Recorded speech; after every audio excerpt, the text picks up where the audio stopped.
Why is Tesla laying off its extremely difficult to find best of the best 10x programmers and other super engineers?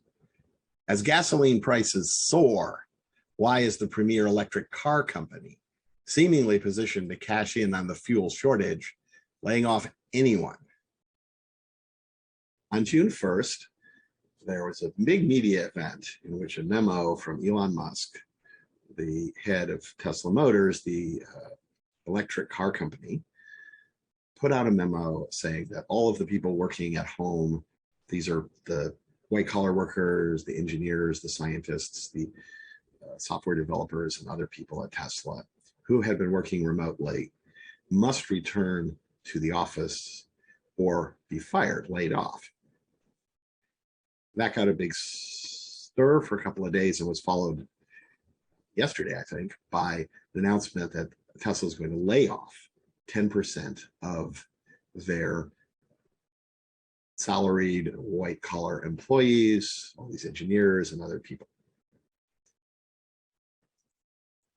So I'm going to talk about it in the context of careers in engineering and the frequent and pervasive claims by many high-tech employers that they face desperate, extremely dire shortages of engineers and software developers and others. To be fair to Elon Musk, I haven't found blatant examples of him claiming this, something that is easily demonstrable with Bill Gates at Microsoft, who has on several occasions complained about shortages of software people, the difficulty of finding them at the same time or a few months before major layoffs. Tesla, however, is a very happening company. It's attracted very good people. It's very demanding in hiring people by most accounts, including, of course, Elon Musk. So why are they laying off 10% of their workforce? And why would they make it difficult for very difficult to find, generally very hardworking people to work from home? I think we're really seeing here two things. The remote work memo, of course, it gets publicity, and Elon Musk is a publicity hound, which clearly translates into very elevated stock prices for his companies. That's part of it. But this is what I would call a stealth layoff. It's a way of getting rid of a lot of people by just making life uncomfortable for them. I'll talk about that more. And secondly, it's followed by an actual explicit layoff, or at least announcement of intended layoff.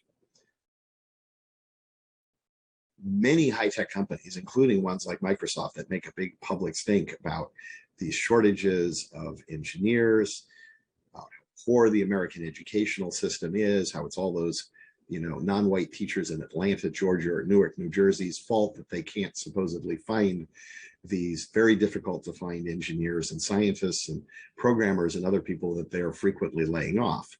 Many of these companies, in fact, regularly lay off large numbers of people. They have, it looks like, a lot of turnover.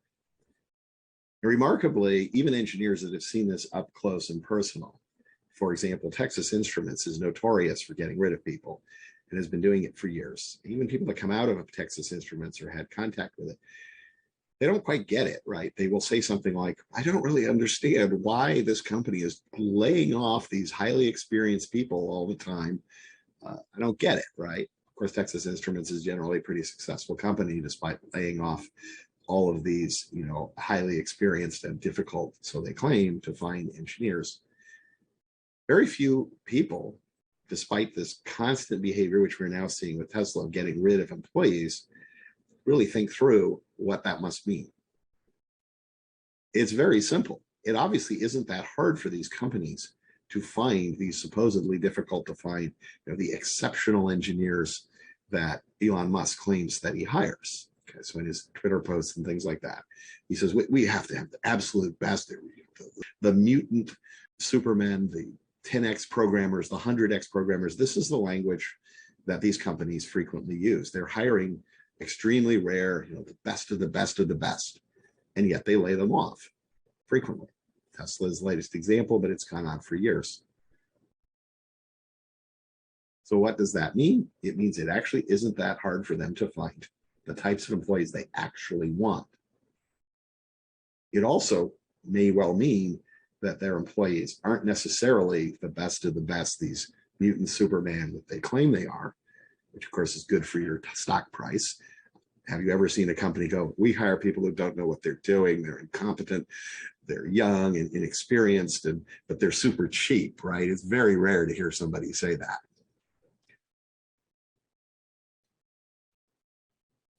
But Tesla is demonstrating yet again in a high-profile series of layoffs the disconnect between all of this rhetoric and the claims that they hire the very best, whom you'd be very wary of getting rid of, and who probably could leave you at any time, right? If they're really these super programmers and super engineers that these companies claim that they are and that they so desperately need, again, they'd be very cautious about doing things like telling people, you know, you just don't cut it if you work from home, right? As Elon Musk did a couple days ago. Nor would you say we're going to get rid of 10% of these people. You know, we think the economy is going a little bit bad here, but hey, these mutant supermen we have such difficulty finding, nah, no problem if we just throw them overboard. This is done a lot. So if you're looking for a career, you need to think about what they're actually doing. Now, I don't claim to be sure what they're doing. It's hard to know. You can look at their policies and what they actually do. And it is, in fact, clearly grossly inconsistent with these types of claims about what their hiring criteria are and how difficult it is for them to find supposedly qualified workers with special skills. They like that. They contradict themselves, both in their actions and sometimes their language. But here's a couple thoughts to keep in mind. These companies seem to like employees who are very young, single, in good health, early 20s often, not even over 30.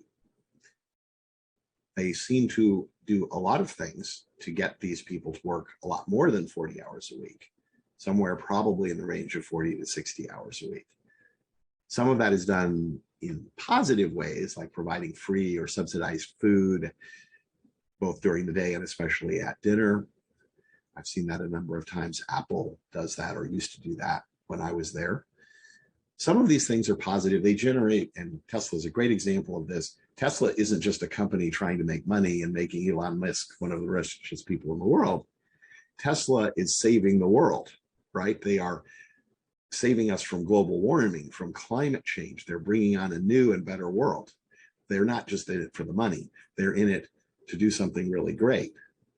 Other companies like Google in years past, when they had the "Don't be evil" slogan, which they got rid of, and Apple at times in its history have promoted this idea that no, we are not these heartless corporations that are exploiting our workers and using borderline slave labor in China or any of that sort of thing, right? No. They are changing the world, and for the better. And Elon Musk, not only with the climate change, but also most recently, of course, with this curious maybe attempt to buy Twitter, which of course happens to be how he generates a lot of attention for himself by making outrageous tweets. Elon Musk tied what he was doing to free speech issues and so forth. He's done things like that for years. So they're getting young, idealistic, energetic people who are mesmerized by this make the world a better place language, and it also appeals to their self-interest and appeal. They believe they're going to get this great resume, and eventually they will be able to slow down, get married, have kids, all this kind of stuff. But what actually happens is as they get into their later 20s and 30s, and never mind my age, for example, they're quietly pushed out over and over again. They're laid off in these repeated layoffs. They don't get promoted to a, I don't want to say easier job, but their experience that they've gained working very hard, often well over 40 hours a week, isn't rewarded. It's made uncomfortable. You get older, for example, you have family, you have kids, and lots of stealth layoffs prior to COVID and the remote work trend. A lot of these consist of forcing people to move from wherever they are to another state or another country. Oh, well, you know, we're moving our operations to Timbuktu. You got to move. And if the employees come back and say, well, can I, you know, I'm really experienced. I've been doing it for a long time. Can I like work from my home remotely? Oh, no, we can't do that. That wouldn't work out. And of course, this becomes more significant for older people aren't quite as energetic, have kids to worry about, other issues going on. So remote work or getting forcibly relocated in the days before COVID pretty much gets rid of a lot of them. They just can't move. I've seen that happen with people. It's like, well, I've been living in California for 20 years. I can't move to North Carolina or Japan or wherever they're putting me. So I have to find another job. You've never laid the person off. You don't have to explain to your current employees or many others that this is a layoff. You don't have to call it a layoff. You just say, well, you're great. We love you, but you got to go in person. You got to work at the office. And now the office is in 2,000 miles away. Very simple way of getting rid of lots of older people. And remember, this is not just like people in their 50s, the stereotype of age discrimination. This is actually happening to people in their late 20s sometimes. And very definitely, it appears to happen if you are over 35, especially you look over 35. You get the wrinkles and the gray hair starting to pop up and stuff like that. And you become more mature and you don't sound like a teenager anymore, things like that. Those people, mostly they're gotten rid of. But it all happens without a very obvious, clear policy, right? For one thing, it's illegal to lay people off based on age. They don't do that. It's just somehow that's what happens. So these companies act like what they want is cheap, compliant labor. They want hardworking people, no question about it. They want people who will do a lot of unpaid overtime. They do not actually want kind of these super people they claim they want, I would say in most cases. Those people are a potential threat. Those people ask questions that they don't want asked. Those people can rock the boat in ways that are upsetting. So they mostly stay away from it. Now, sometimes they need to hire people like that. They run into a problem or an issue where, an army of compliant workers who work very hard and are very conformist doesn't work, and they know it. So they will bring in somebody, maybe as a consultant, or give them what seems like a cushy job to solve that problem and then get rid of them. Or they create a little like skunk works, like the Lockheed skunk works, or a little research lab isolated from the rest of the company so they don't contaminate the cheap compliant masses with unorthodox ideas or other things. And they use those people and they pay, they sometimes will pay them a lot, but mostly they don't need those employees. They get rid of them as well because they're actually very dangerous to them. The fear is that if you hire a Superman, the real ones, if they exist, and I say if they exist, I think there's a lot of hype about 10X programmers and that kind of thing. But those people are very dangerous because they can go off and find a competitor. They could even take over your company. The investors look at this, quote, Superman, and he really looks like it. They might get rid of you. They might not. They might say, oh my God, that guy's a threat. Get rid of him, right? Well, that's what these companies are doing. And Tesla is showing it yet again in another massive layoff, or at least they're threatening a layoff. The remarkable thing is a lot of engineers and people who work for these companies, they never get beyond the point of being puzzled. Like, well, why are they getting rid of these people? There's a terrible shortage. Sometimes analysts in the stock market will say this, but they keep doing it. Nobody, like publicly at least, makes the leap and says, well, okay, there really isn't the shortage. And those companies aren't actually as interested in these exceptional super employees that they claim they want as they say. That doesn't mean they never hire people like that, but that's not really what they're after. Again, what you see from this policy of hiring young, inexperienced, energetic people is what they want is long hours. They want unpaid overtime, adjusting for hours, cheap, compliant workers. That's what they want. They are actually not that thrilled with real, quote, Supermen. They don't want maybe like Einstein or the popular image of Einstein working for them, for the most part. So the Tesla layoffs are another prominent now example of this enormous contradiction between what the companies actually do, which often involves massive layoffs of highly qualified people they claim they can't find, and the claims that they're terrible shortages. What does it mean for you?